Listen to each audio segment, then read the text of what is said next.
और प्रधानमंत्री को जो है पे कटाक्ष कर रहे हैं। बीजेपी ने प्रेस कॉन्फ्रेंस करी, संबित पात्रा ने, और पंडित नेहरू पे कटाक्ष किया कि छोड़िए ना, नेहरू जी प्रधानमंत्री नहीं है देश में।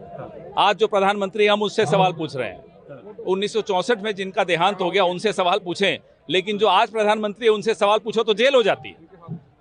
किसान, अग्निवीर जवान, पेपर लीक के शिकार नौजवान जो सड़क पर आता है ये उसको अंदर कर देते हैं। क्यों? क्योंकि सड़क पर आकर आईना दिखाना नरेंद्र मोदी को, ये नरेंद्र मोदी को बर्दाश्त नहीं होता। नरेंद्र मोदी को समझ लेना चाहिए कि कोई भी तानाशाह ज्यादा दिन तक नहीं चलता। प्रधानमंत्री इजराइल के दौरे पर हैं और उन्होंने वहां की जो संसद है उसे संबोधित किया और साफ तौर पर वहां महिलाएं थी क्या? क्योंकि यहाँ तो महिला सांसदों से डर गए। अपनी लोकसभा में तो नहीं आए कि महिला सांसद होंगी, वो दांत हैं उनके, वो काट लेंगी। क्या इजराइल की महिला सांसदों के दांत नहीं? हम ये जानना चाहते हैं। लेकिन उन्होंने वहां कहा कि भारत इजराइल के साथ खड़ा है, पूरी एक हद से भी भारत हमेशा फिलिस्तीन के साथ भी खड़ा है, ये भूल जाते हैं वो बोलना। गजा के नरसंहार पे वो मुंह से आवाज नहीं निकलती उनकी। लेकिन सर, एक तस्वीरें सामने आई जहां शिमला पुलिस और दिल्ली पुलिस सामने थी।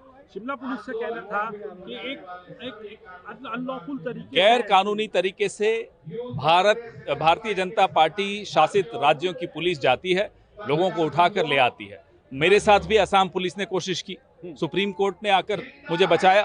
ये हर बार ये हमारे श्रीनिवास जी के साथ हुई, हमारे जिग्नेश मेवानी जी के साथ हुई। तो ये गैर कानूनी तरीके से जिस तरह से राज्यों की पुलिस का इस्तेमाल किया जा रहा है, ये संविधान के खिलाफ। एक और बड़ी बात है सर, जो एनसीईआरटी की किताबों को लेकर हुआ मामला आया सामने, इसको कैसे देखते हो? यूं पूरा किसी भी संस्था को आप बदनाम कर दें, वो गलत होता है।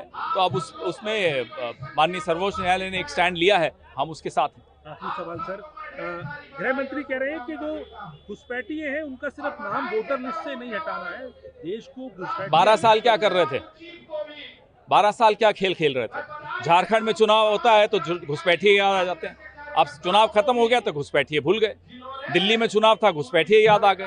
अब आजकल असम और बंगाल में ढूंढ रहे हैं घुसपैठियों को, क्योंकि चुनाव है। फंसाया जा रहा है, उनको पॉक्सो मामले में फंसाया गया, और इसलिए फंसाया जा रहा है कि वो समय समय पे सरकार की गलत नीतियों की आलोचना करते हैं और गौ हत्या पे प्रतिबंध की मांग करते हैं। तमाम और ऐसे मुद्दे हैं जिससे सरकार खुश नहीं है।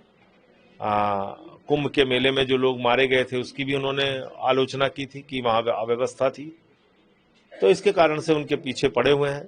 उनके शिष्यों को पहले चोटी पकड़ पकड़ के घसीट के मारा, और अब तो उनके ऊपर पॉक्सो भी लगा दिया। तो ये बहुत ही गंभीर मामला है। प्रधानमंत्री नरेंद्र मोदी इजराइल दौरे पे हैं और इजराइल दौरे पे प्रधानमंत्री एप्स्टीन फाइल के दबाव में है।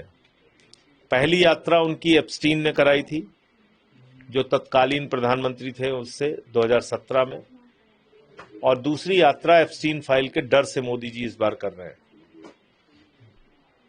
हमारी नीति क्या है?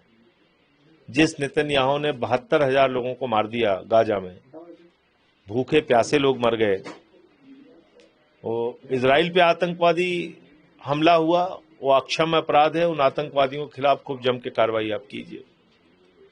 लेकिन अस्पताल की बिल्डिंग गिरा देना, एम्बुलेंस गिरा देना, बच्चों को मार देना, भूखे मार देना, प्यासे मार देना, और ऐसे व्यक्ति को आप गले लगा के घूम रहे हैं, ये तो भारत की नीति नहीं रही है कभी इजराइल और फिलिस्तीन के मामले में।